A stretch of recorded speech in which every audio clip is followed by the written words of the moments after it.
강원도 출연 출자 기관들 대부분이 적자에 허덕이고 있습니다. 이렇다 할 개선책도 없이 계속 설립이 진행되고 있습니다. 민선 7기 출범 2년을 맞은 철원군은 지역 경제의 버팀목이던 군부대와 관광 모두 흔들리면서 특단의 대책이 절실해지고 있습니다. 강원도는 코로나19 이후를 대비하는 자립농정 계획을 밝혔습니다. 이를 위해 4년간 2조 원을 투입할 계획입니다. 코로나19가 재확산되자 당초 9월로 연기됐던 강원도 소년체육대회와 학교 스포츠클럽 축제가 모두 취소됐습니다. 시청자 여러분 안녕하십니까? 전문적이고 효율적인 도정 사업을 진행해야 할 강원도 산하기관들이 적자 경영에 허덕이고 있습니다. 그런데도 강원도는 개선책 없이 계속 설립을 추진하는가 하면 1억 원 안팎의 고연봉 기관장에 대한 경영평가도 제대로 하지 않고 있습니다. 허주희 기자가 보도합니다. 강원도 일자리국과 일자리센터까지 있는 상황에서 다음 달 문을 여는 일자리재단. 퇴직을 2년 앞둔 도청 전임국장이 초대 대표이사로 발탁됐습니다. 알펜시아 매각 실패로 경영에 허덕이는 강원도개발공사 신임사장 역시 도청 국장 출신 인사가 임명됐습니다. 지금까지 강원도가 설립한 산하기관은 모두 24개. 이들 강원도 산하기관장들은 대부분 연봉이 1억 원이 넘습니다. 그만큼 전문적이고 역량 있는 인재가 와야 할 자리인데 정작 경영 측면에서는 이렇다 할 성과를 거두지 못하고 있습니다. 공공성이 강한 출연기관은 적자를 낼 수밖에 없는 구조라 하더라도 사업 성과를 내야 할 공기업과 출자기관마저 모두 적자입니다. 빚이 가장 많은 곳은 강원도개발공사로 1조 2천억 원이 넘고 레고랜드 사업을 하는 강원중도개발공사는 2,325억 원, 태백 가덕산 풍력발전은 495억 원, 강원 심층수는 207억 원의 빚을 떠안고 있습니다. 출연기관까지 합칠 경우 24개 산하기관의 총 부채는 1조 7천억 원이 넘습니다. 산하기관 설립을 위해 강원도와 시군에서 부담한 자본금은 4,200억 원에 이릅니다. 도청 내부 부서와의 중복 업무 논란에도 강원도는 전문성과 효율성을 극대화시키겠다는 이유로 산하기관 설립을 계속 추진하고 있습니다. 출자에 관한 그런 평가 지표들을 전반적으로 개선을 해서 그 비중을 높이고요. 그리고 이 출연기관들은 주로 이 공공성이 강하기 때문에 공공성 영역에 관한 평가 지표들을 전반적으로 개선하고 기관장 임명 전 인사 검증은 물론 임명 후 성과 평가 시스템도 미흡합니다. 공직 퇴직 시점을 임기로 하는 강원도의 인사 관행에 따라 강원도개발공사 사장은 3년 임기를 채우지 못하고 잇따라 중도 퇴임하면서 조직 운영에 차질을 빚고 있습니다. 내년에 이르면 2조 원대에 달하는 막대한 채무가 발생하기 때문에 효율성과 전문성들을 전혀 살리지 못하라고 했다는데 근본 문제가 있다고 좀 보고 있습니다.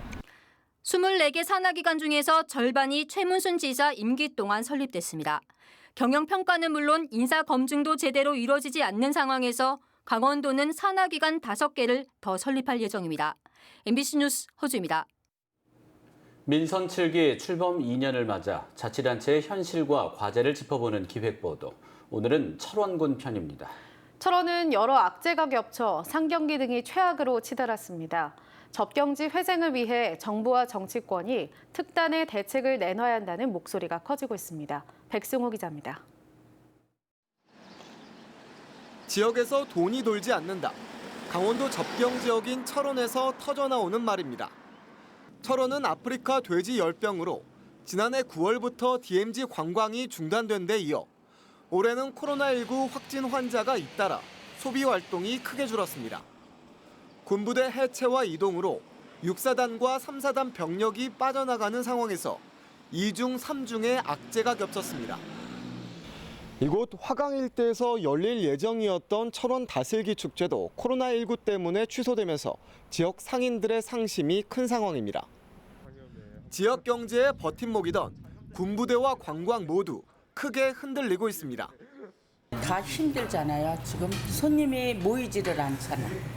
사람이. 그러니까 힘들어요. 이딴 악재, 2014년부터 시작된 이연종 철원 군정이 최대 위기라는 평가입니다. 그나마 한탄강이 유네스코 세계 지질공원에 등재됐다는 게 최근 유일한 희소식입니다. 그동안 철원구는 한탄강 관광 개발을 위해 현수구 설치와 주상절리길 조성 등을 추진해 왔습니다. 하지만 철원군 자체 사업만으로는 한계가 있다는 지적이 나옵니다. 접경지역 지원특별법 개정과 군부대 유유지 활용, 경원선 남측 구간 공사 재개 등에서 성과를 내야 한다는 분석입니다. 솔직히 말해서 인구 4만 5천의 그 작은 지자체가 어떤 역동적 어떤 프로젝트를 하긴 상당히 어려운 부분이에요. 그렇다 그러면 우리가 할 수 있는 거는 뭐 중앙에 나오는 교부세든지 중앙 예산이 참 필요하거든요. 이현종 군수가 철원 군정을 이끈 지 6년.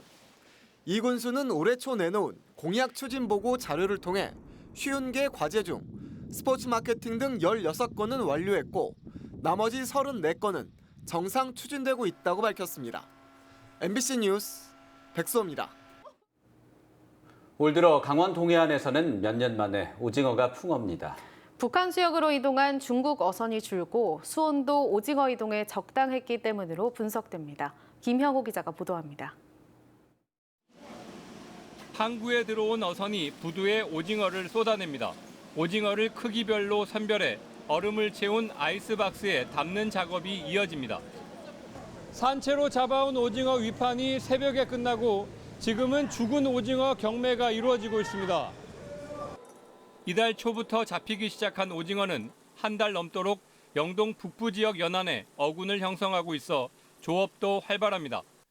일주일에 600에서 700톤이 잡히고 있는데 오징어 누적 어획량은 지난해보다 60%가량 증가했고 최근 3년 평균의 2배를 넘었습니다. 그물로도 오징어를 잡을 정도로 어획량이 많습니다. 자망 오징어가 보통 저희들이 한 7년 만에 처음 나는 겁니다. 7년 만에 처음 나는 거고 어획량도 굉장히 많은 거고 6월 1일부터 7월 3일까지 어획량이 굉장히 많았는데 지금은 조금 오징어가 소강 상태입니다. 자원 고갈 우려마저 있었던 오징어 어획량이 회복된 건 오징어를 싹쓸이하던 중국 어선의 감소가 주된 이유로 손꼽힙니다. 동해 해경에 따르면 이달 초 기준으로 북상한 중국 어선은 지난해보다 170여 척이 적었습니다. 최근 3년 동안에도 중국 어선 이동은 감소하는 추세인데 해경은 우리나라 해역의 중국 어선 불법 조업도 강도 높게 제재하고 있습니다. 수산당국은 난류성 회유 어종인 오징어가 서식하기 적당한 수온도 어획량 증가 요인으로 분석했습니다. 연안 쪽에서 오징어 서식에 적합한 16에서 18도씨 수온이 형성이 되면서 주로 먼바다에서 분포했던 오징어가 올해는 연안 가까이로 대거 모여든 결과로 생각됩니다. 봄철 오징어 조업은 동해안에서는 마무리 단계이고 이달 중순부터는 서해안에서 오징어 어장이 형성될 것으로 수산당국은 전망했습니다. MBC 뉴스 김용호입니다.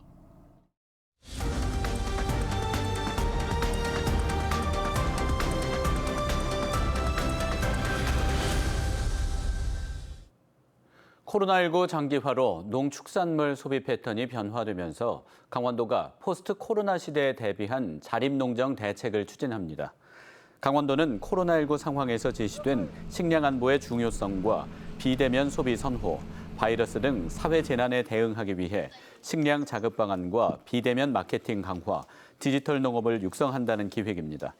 강원도는 자립농정 과제 9개 사업을 마련해 2조 2,593억 원을 투입할 계획이며 내년 국비 확보에도 주력하겠다고 밝혔습니다.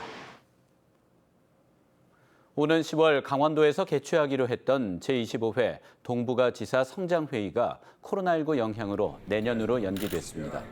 강원도는 코로나19로 입국 제한과 격리 등이 지속되는 상황에서 회원 지역 의사에 따라 연기를 결정했다고 밝혔습니다. 중국 지린성과 일본 도토리현, 러시아 연해주와 몽골 튜브도가 가입한 동북아 지사 성장회의는 우호교류 협력을 위해 5개 회원 지역에서 순회 개최되고 있으며 올해는 강원도에서 열 계획이었습니다. 강원도교육청은 올해 강원도 소년체전과 강원도 학교 스포츠클럽 축제를 취소하기로 했습니다. 도교육청은 당초 4월에 열릴 예정이던 강원도 소년체육대회를 코로나 상황 때문에 9월로 연기해 학교 스포츠클럽 축제와 함께 열 계획이었습니다. 그러나 코로나19가 재확산되는 상황에서 대단위 밀집 형태의 체육대회를 열 경우 안전을 담보하기 어렵다는 판단 아래 개최지인 춘천시, 홍천군과 협의를 거쳐 올해 대회를 취소하기로 했습니다. 이틀째 영서 지역에 무더위가 이어진 가운데 내일부터는 비가 내리면서 더위가 한풀 꺾이겠습니다. 오늘 낮 최고 기온은 화천이 33.4도, 춘천 33도, 홍천 32.7도, 양구 32.3도, 철원 31.7도 등을 기록했습니다. 영서 지역은 내일 낮부터 비가 내렸다 그쳤다를 반복하겠고 예상 강수량은 5에서 40mm로 지역별로 강수량 차이가 크겠습니다. 비는 내일 밤에 그치겠고 토요일에는 낮 기온이 다시 30도를 넘을 것으로 보입니다. 태풍을 비롯한 자연재해를 최소화하기 위해 강원도와 기상청이 협력 체계를 구축합니다. 강원도와 기상청은 오늘 도청에서 기상 분야 공동 협력 체계 구축을 위한 업무 협약을 체결했습니다. 이에 따라 두 기관은 기상 관측 장비 관리를 일원화해 관측 환경을 개선하고 산불 대응 체계를 갖추는 등 기상 기후 변화에 따라 공동 대응에 나선다는 계획입니다. 강원도교육청은 교원능력개발평가 관리위원회를 열고 올해 교원능력개발평가 유예안을 심의 의결했습니다. 민병희 교육감은 이 유예안을 수용해 올해 교원평가를 실시하지 않는다고 밝혔습니다. 그동안 학교 현장에서는 코로나19 대응과 등교 수업에 집중할 수 있도록 올해 교원평가 중단을 요구하는 목소리가 높았습니다. 현행 강원도교육청 교원능력개발평가 실시에 관한 규칙은 교육활동과 학교 운영에 중대한 차질이 발생할 우려가 있는 경우 유예할 수 있는 규정을 두고 있습니다. 강원대는 코로나19로 경제적 어려움을 겪는 학생들을 위해 코로나19 교직원 희망성금 장학금을 전달했습니다. 희망성금 모금에는 강원대 전체 교직원 1,700명이 참여했으며 급여에서 일정액을 공제하는 방식으로 7,899만 7,710원을 모금했습니다. 강원대는 기초생활수급자이거나 올해 1월 이후 학부모가 실직 또는 폐업한 학생 146명에게 1인당 20만 원을 전달했고 2학기에도 지급할 계획입니다. 전국 예식장을 돌며 축의금을 가로챈 일당에게 징역형이 선고됐습니다. 춘천지방법원은 범행을 주도한 66살 황 모 씨에게 징역 4년을, 범행에 참여한 58살 김 모 씨에게 징역 2년을 각각 선고했습니다. 이들은 지난 4월과 5월 춘천 등 예식장에 침입해 축의금 수백만 원을 훔친 혐의로 재판에 넘겨졌습니다. 재판부는 이들 일당이 동종 전과가 있고 조직적이고 계획적으로 범행해 죄질이 불량하다며 양형 이유를 설명했습니다. 교통사고를 내고는 경찰관이 가글용으로 건넨 물을 경찰관 머리에 내뱉으며 음주 측정을 거부한 50대가 경찰에 붙잡혔습니다. 홍천경찰서는 도로교통법 위반과 공무집행 방해 혐의로 57살 A씨를 붙잡아 조사하고 있습니다. A씨는 지난 7일 오후 9시쯤 홍천읍 인근 도로에서 차량을 몰다 사고를 냈고 경찰이 출동해 음주 측정을 요구하자 입을 헹구는 척하다 가글용 물을 경찰관 머리에 내뱉고 측정을 거부한 혐의를 받고 있습니다. 최근 경기도 안산의 한 유치원에서 햄버거병이 집단으로 발생하면서 춘천시가 어린이집 급식시설 위생상태 점검에 나섭니다. 춘천시는 이번 달 말까지 춘천 내 어린이집 213곳에 대해 급식시설 위생상태를 전수 점검합니다. 이상으로 뉴스데스크 강원을 마칩니다. 고맙습니다.